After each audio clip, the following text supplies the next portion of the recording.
Welcome to What the Health?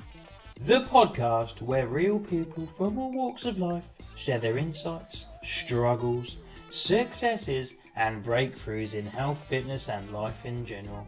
This isn't just about workouts and diets, it's about building a stronger, healthier future in every part of your life whilst having a laugh in the process. Good morning, welcome to this week's pod. Welcome to Ian, thanks for coming. Morning, yeah, good to be here. Great to see you. Before we go into this week's episode and start speaking of Ian, last week's episode was with Judy, Judge Judy, a class act. She finished off with some 2 lies and a truth, so we're going to reveal what the truth was now. So her truth out of the 3 was she was escorted through London, through London. I can't remember the rest of the statement, but that was the truth. And her 2 lies were the 2 abseiling ones of Ben Nevis and I can't remember off the top of my head. But yeah, she fooled me there by putting abseiling I think it's twice. a shard, wasn't it? The shard, that's Yeah. right. Thank you, Ian. We have someone with a good memory. Yes, she did not abseil the shard or Ben Nevis. I thought, one of those was true, and then she just put another line, something different. But she threw a little curveball in there. But anyway, on to this week's episode. We're going to speak with Ian. So Ian is a Christian, and many people don't know that I'm a Christian as well. So we're going to talk about faith and fitness. So don't be scared off. We're not going to preach to you, don't worry. So if you've heard the word Christian or religion, don't worry, don't turn off. We're going to speak about it in relation to our health and fitness. So, Cool. Ian, Yeah.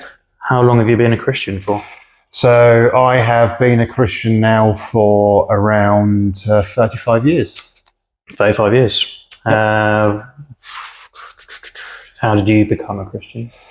When I was younger, my parents would go to church. I would go to the local youth club, which is run by the local church, and sort of had some belief. And I remember once going to a shop, seeing someone who used to work at the youth club, who was diagnosed with terminal illness.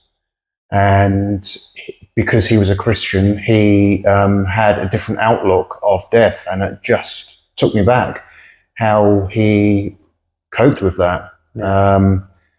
And speaking to my parents, I realized that, I too could have a different outlook on life by becoming a Christian. So I gave my life to God like 35 years ago, and haven't looked back since, really.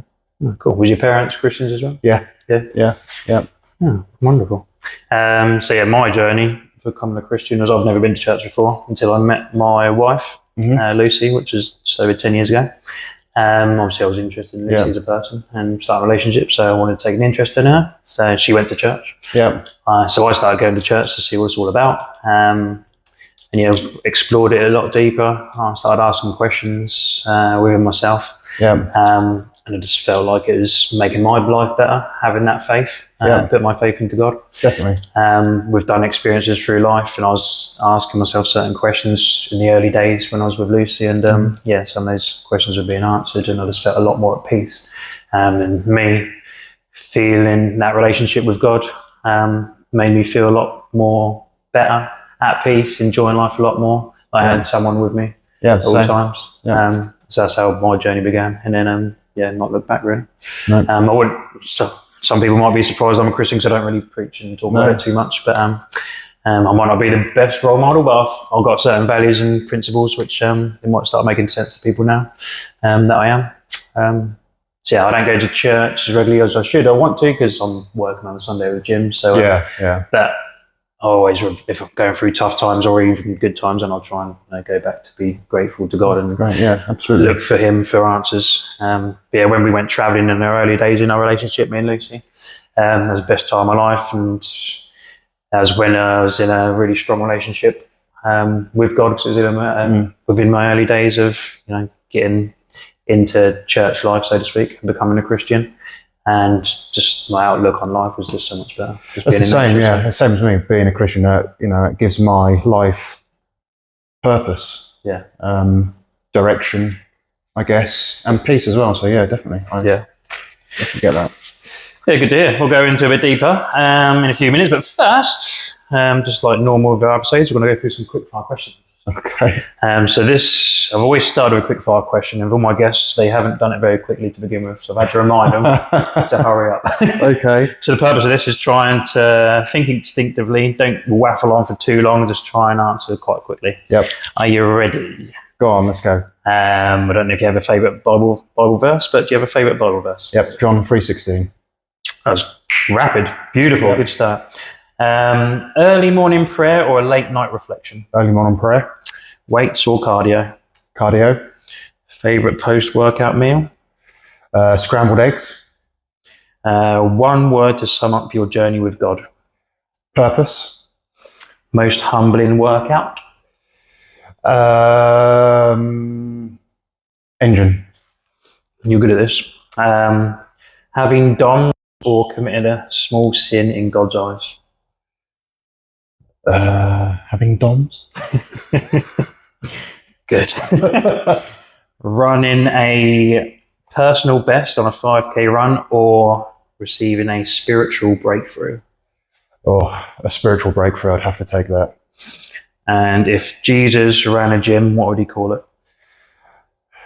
Faith and Fitness. Faith and Fitness. Great name. Fantastic. Good. We'll move on. That was very quick firing, so well played. Cool. Well played. So very brief, just tell us a little bit more about yourself. Okay. Ian. Yep. So I am 53 years old. I am married to Sandy. We have been married now for 32 years. We have 7 children. 7? Is it? 7. Oh, yeah. I'll give you some numbers here. 7 I children. did We not know have that. 10 grandchildren. Wow. Sandy, I have to say, had children before I met her. So between us, we have 7 children. Yeah. But yeah, 10 grandchildren. I work for DFDS, which is on the docks down at Felixstowe. So I don't work for the docks, but I work for DFDS. Okay. Yeah, yeah. And I am an application support engineer, which is a glorified term for IT support. And I've been with them now for nearly 30 years. Wow. Awesome. That was very, very interesting. I did not know you had 7 children. How do you find that? Yeah, great. You can imagine when we have a family event at our house, it's like the Waltons, with everyone coming around. But yeah, no, we love family life. I mean, I was brought up in a big family. Yeah. And so is Sandy. She has 2 sisters and 2 brothers as well. So we were both brought up in big families. Yeah. But it's good. You know, we have a very close-knit family. Yeah. Which is Awesome. It's important. I'm assuming you go to church most weeks? I go to church every Sunday. Yeah. I attend Mason Road Baptist Church, just down the road in Malton. I've been there now for nearly 10 years. I'm part of the trustees of the church and also the leadership team. And you'll also some Sundays see me leading worship. Yeah. And on the odd occasion, I will also take a service and give a reflection, a sermon, whatever you want to call it. Yeah. Every now and again. Yeah, fair. Do your children go to church? No, they haven't committed their lives to Christ just yet. But every now and again, they will come to special services. So Christmas. Yeah. That is one of my daily prayers. Yeah. So they do. What sort? Do you try and be a good role model? Obviously, you do try and be a good role model for your children in terms of like relaying certain messages within their health and fitness and their beliefs as such as their faith. Yeah. I mean, you know, I always say though, you know, as a Christian, no one's perfect. You know, I'm far from that. But I think, you know, as a Christian, we do have this, I think, sense of responsibility to show and reflect what a life with Jesus looks like. And I try to do that every day with my family. And when I talk about faith, we talk about the responsibilities and what it means to live as a Christian, but also from the fitness side of things. As a Christian, you know, well, for me personally, it's about being thankful for my health. Yeah. You know, and when we're thankful for our health, then we have to look after our bodies too. Yeah. So, you know, I guess that's how faith and fitness kind of like come together. Yeah, no, I do speak about that, you know, at home too, and with people I meet.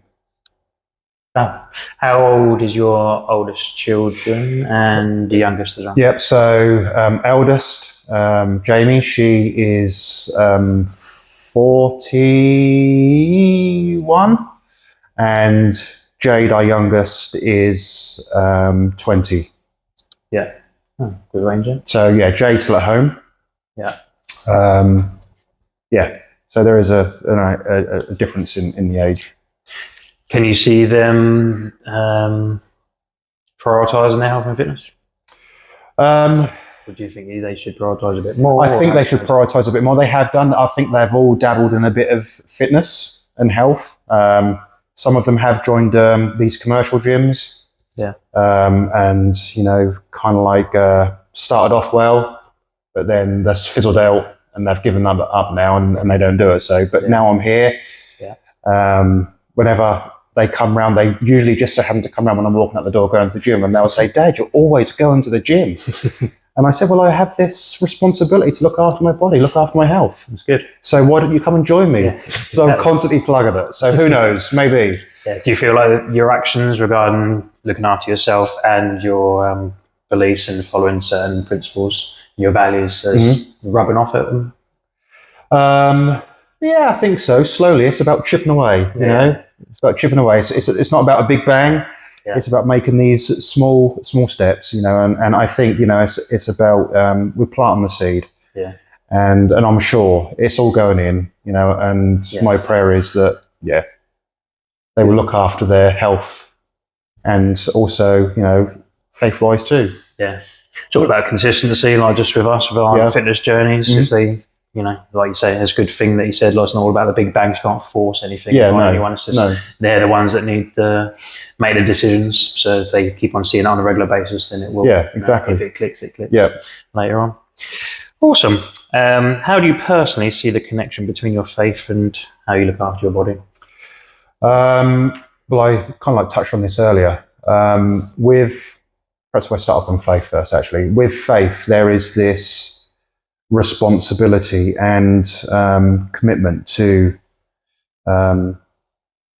pray every day, prayer every day, to read the word every day. And, with those comes responsibility. It's something that I have to do, I want to do every day. And it's about looking after yourself and having that connection with God and being thankful for our bodies and for our health. And I guess that fits into fitness too. If we want to look after our health, then we have to take care of our bodies. It's about eating responsibly, taking care of your body, coming to the gym. So I guess the two might tie in. Absolutely. I mean, many people listening, they're not Christians, but you don't have to be a Christian to realise that you need to look after yourself. Yeah, exactly. Be grateful for what you do have. And, exactly that. Yeah, no, I'm very grateful for my health. And as I said, if I want to take care of my health, then I need to take care of my body. Yeah, absolutely. Absolutely. Have you ever had a conversation about God come up because of your health journey? Or yeah, I think since being a member here at the gym, we've had some conversations. Sometimes you'll see me wearing some Christian motive clothing, maybe. Oh yeah. With the shorts, especially with the John 3:16 verse on, or a t-shirt.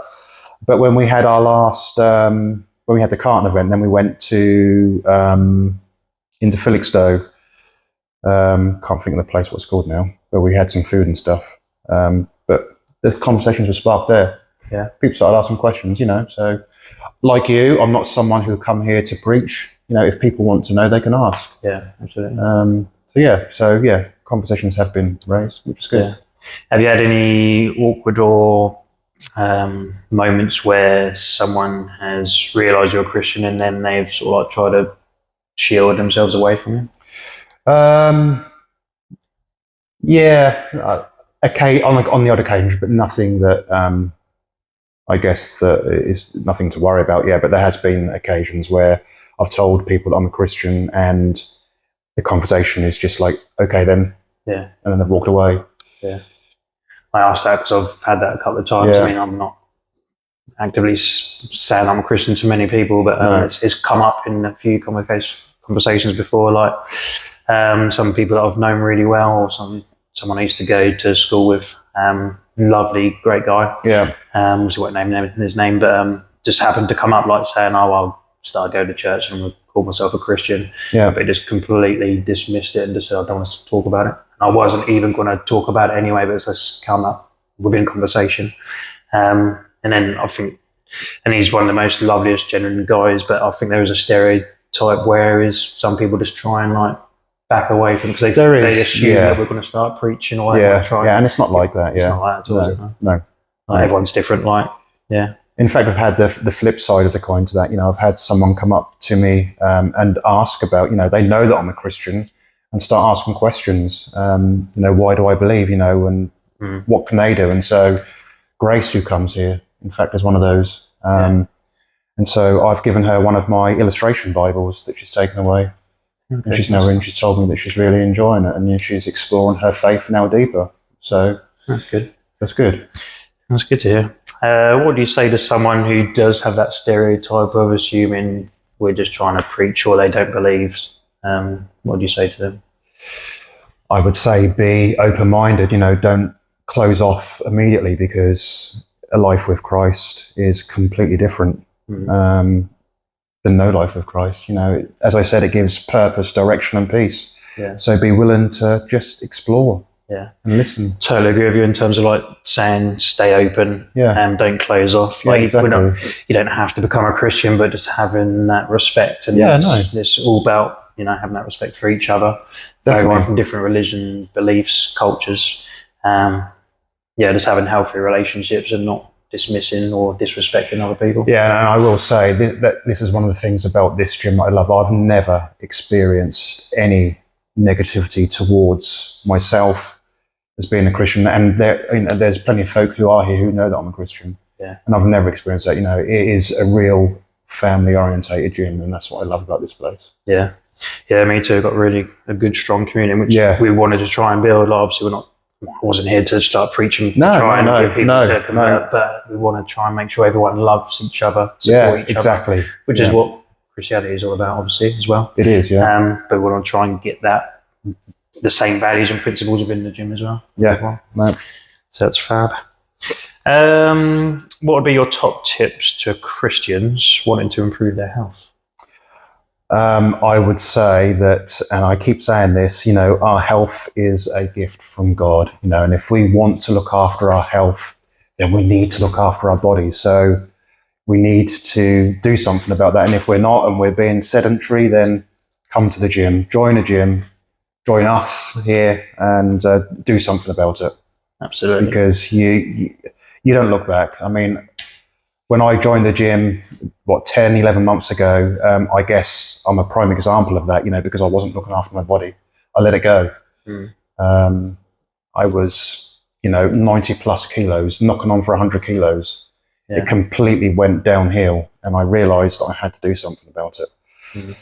And you're looking fab. Done a great transformation. Yeah, great. Thank you. And I haven't looked back since. And I would definitely, I'm not plugging this gym, well, I am plugging this gym, but I would definitely choose this gym over the big commercial gyms, because I have joined previous commercial gyms and it hasn't been the same kind of like journey, the feeling. Yeah. Here's, I'm 10 months in. It's great to seeing you, like hearing you in the WhatsApp groups and seeing you here, just you can see like the positive energy that comes out. Definitely. I mean, if I don't come to the gym now for 2 or 3 days, I literally am missing the place. Yeah.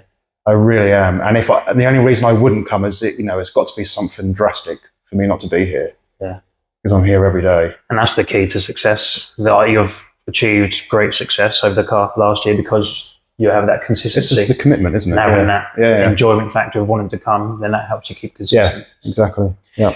I wanted to read what I found online when I was doing a bit of research. Yeah. So that previous question about relationship with God and looking after your health. Yeah.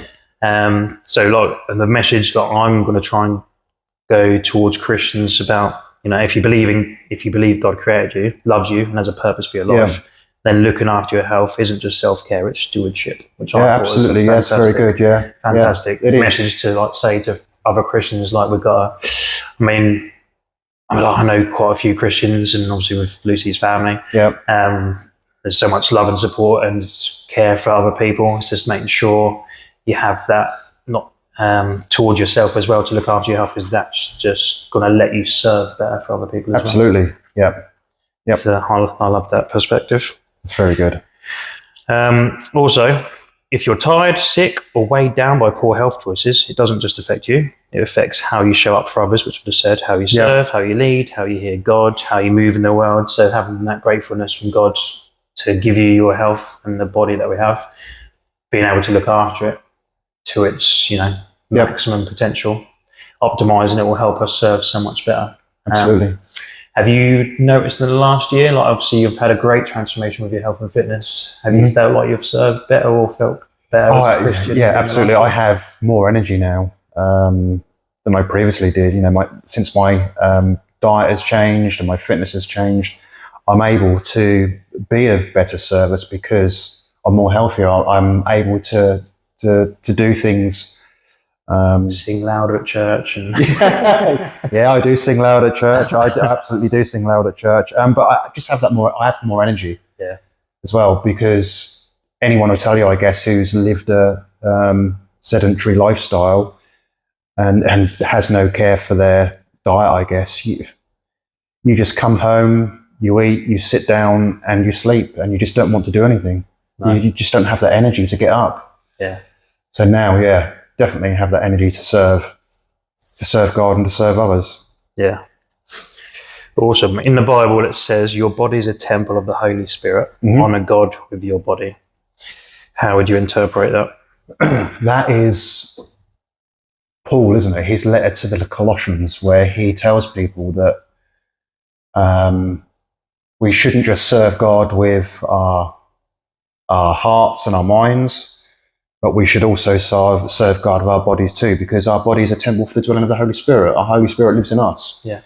And, if we have the Holy Spirit in us, then we need to look after our body. So again, it's about looking after our health and looking after our body. Absolutely. But that's good. That is Paul's letter to the Colossians there. And this next one is from Romans 12:1. Offer your bodies as a living sacrifice, holy and pleasing to God. How would you interpret that one? Yeah, again, it's about similar message. Yeah. Taking care of your health, and taking care of our health means looking after our bodies, both what we eat and how we exercise. And last one, again, similar line of meaning. But if you think you can add anything different to it, obviously do so, but you may not because it's very similar. Okay. Galatians 5:22 to 23 says self-control is a fruit of the Spirit, and that applies to food, sleep, exercise, stress, habits. Do you want to add anything to that? No, I think it's the same, really. Yeah, part of the fruits of the Spirit, love, joy, love, joy, peace, patience, kindness, all of those. I think to do all of those, you need to make sure that you look after yourself so you can serve others. So, it's the same message, really. Absolutely. And obviously resisting that temptation, like obviously doing all those good things. But obviously there's a lot of, especially the world we live in today, society, so much rubbish, fast food and processed stuff that we have, which God didn't supply us with. He gave us nice organic, fresh fruit. We've added so much toxins of our environment, which is a lot more tempting now, especially even in the UK with all the things that we have. It's just having, for me personally, if I'm going through a little bad patch with my health and fitness, I'll try and remind myself, I've got to eat a bit better now, because then I'll think back to God of like where I'll, take away these last 100 years of adding all these toxins in our environment, and try and stay away from the processed stuff, and absolutely. try and go towards the stuff that God gave us. Going out in nature for walks, because you don't need all this heavy gym equipment to be fit and healthy. You can obviously go out in nature, do your walks, do strength training with your body weight. And then going back to the foods that He supplied us, rather than all this stuff that we've added into these things, which we don't even know what's in them. No, that's how I've changed my health as well, certainly from a diet perspective, because it was very much previous to my journey. It was ultra processed. And I've been doing a lot of research in the last few months. Dan will tell you, actually, staying away from lots of ultra processed foods and seed oils, all these things. No more. No. Let's bring Dan into the conversation, shall we? So Dan, if I he wasn't a Christian before, maybe a year ago. Was he? Correct, yeah. Yeah. Have you? So obviously you know Dan. I do. Did you know him before you came? I knew Dan actually was instrumental in getting me into the gym. And really reminded me that my health was important, because Dan also attends the same church that I go to. Oh yes. Sorry for. I was assuming most people will know Dan, but Dan works here as one of our coaches full time. Just to clarify Yeah. that. So he is also a member at my church. He got baptized last year, along with Len, who also comes here. Yeah. So Dan was instrumental in really encouraging me and pushing me to look after my health, and kept saying, like, you need to come to the gym. Come along, see what it's like again, get back into a healthy lifestyle. So I'm very grateful for his advice. Good. Have you seen a change in him since he's been baptised or started going to the church, in terms of his, not just health and fitness, but his mindset? Yeah, absolutely. He just, anyone I think who you speak to will tell you that Dan just emits this love and care he has for everybody. Yeah. He is what you see in the gym here is what you see outside as well with Dan. Yeah. And he is, for me, he definitely is someone who, who you can see that lives by Christian values. Yeah. Which is really good to see. Has there been anyone else in the gym that you're grateful for coming into your life? Not just Christian that goes to church, but anyone else that's stood out, that's helped you on your journey as such? I think, to be fair, I probably couldn't name anyone else in particular, but I would say everyone that I have come across in the gym has really been so warm and welcoming that I just enjoy everyone's company. This is, I think that, and I've heard a lot of people say this about this gym, that there is this community of family spirit, and it really is. Everyone cares for each other, and so no one is judgmental, which is really good, because I've come into this gym. That's good. That's the message we want to. Yeah, I came into the gym not knowing anything, overweight, and couldn't participate that well in anything, but no one was judging. Yeah, it was at your pace. You just go at your pace. Don't worry. Everyone starts somewhere. Yeah, that's really good to hear. Like, sometimes I feel guilty for not being able to get to church as much, because obviously I'm here, but I feel like I'm helping serve my way by being here in the gym for people to help with their health and fitness. You are, and you're absolutely doing that, as I think all the coaches do, which is great. Really is good. Awesome. We're going to wrap up in a minute, Ian, because as I don't know if you can see on the video, but I've got my timer here today because I'm trying to keep it down to 30 minutes. Okay. Yeah, no worries. One, because I've got a class starting, and two, my ambition at the start of the podcast was to try and keep it to 20 to 30 minutes. Yep. Last week's went on longer than I anticipated. But I've really enjoyed this. It's been good. This episode, Ian, so thank you very much for coming in. Pleasure. Have you, out of interest, done a prolonged fast? No. Looked at it. But I haven't done a prolonged fast. No. The most I've ever probably done is 24 hours. So I certainly haven't done. No, still pretty. Yes. A consistent fasting. Yeah. But that 24 hours was probably down to because I was poorly, not because it was through choice. But no, I haven't looked at doing fasting. Or I've certainly heard of the OMAD as well. Oh yeah. I've looked at that, but that's something I haven't done yet. And how do you prioritise your rest? Sunday is a day for rest for me, both in faith and in fitness, because it allows me to attend church, which is important for my faith. Yeah. And from a fitness perspective, as I said, I attend the gym every day. I do parkrun on a Saturday. So I want to make sure at least one day of the week my body does get rest. It's important from the fitness journey that we can recover. And God himself says he took a rest day. Absolutely. So Sunday is my rest day and my church day. Yeah. Fab. If someone don't like taking a rest day, what would be your message to them? I would tell them, you really need to take time to rest, because it's important to recover. Our body needs to recover and it needs rest. So do take time to rest. Absolutely. And that's where we get our gains, fitness. Yeah, exactly. And you may feel the same in terms of your faith, like just give yourself a bit of a reset, rest, and then absolutely. just about fitness, Yeah. get our energy levels back again. Yeah. Just like I use this analogy quite a lot. It's like me shutting down my laptop. It's very slow, but when I restart it again, just by having it closed, then it reboots and just it functions and optimizes a lot better. Yeah. We're the same. We need a bit close down, we need to shut down, go to sleep, get our rest, and then we can function a lot better. Good. It's just, it's a discipline, isn't it? Just being disciplined to make sure that you not only, you're fit and fitness and come to the gym, but you're also disciplined to take rest as well. So just as important. Just as important, yeah. Awesome. Well, thanks very much, Ian. Would you like to add anything else on it you'd like to mention at all? No. It's been great. No, I'm pleased that you've given me the opportunity to come and just share my faith and fitness journey. It's been good. Been a pleasure. I enjoyed it. Yeah, great. Thank you very much. Cheers. Thanks, Ian. And Thanks, I Liam. will. Yeah. Oh, yes, I forgot to give you a briefing Yep. about a truth and lie. Okay. Would you like to do that? Yeah. Okay. Okay, I'll put you on the spot there. So what I'm going to do, I'm just going to pause the video quickly, just to give you time a little bit to ponder. Okay. Okay, we're back already. Obviously, you don't know how long we press stop, but literally you just thought of three things just off the top of his head, just straight away, less than 30 seconds, I'd say. So, Ian, give us 3 statements. Yep. 1 truth and 2 lies. Okay. So I once playing the Wii Fit with the remote control, swung it round, accidentally let go, and it smashed our 75-inch TV.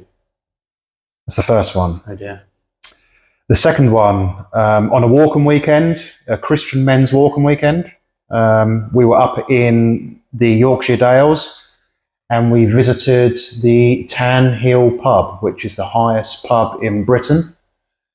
And rather than asking for a pint and a packet of crisps, I asked for a pint and a bin bag. Oh yeah. I mean, I'd need one of those with a pointer in it. You can ask me what the bin bag was for, if it's a truth, and I will tell you. And lastly, at home, I didn't have a kettlebell for a workout, so Sandy had just brought a really large watermelon from Lidl's. So I decided to use that as an American kettlebell swing, but an American watermelon swing. And in the process, as it went over my head, I accidentally let go.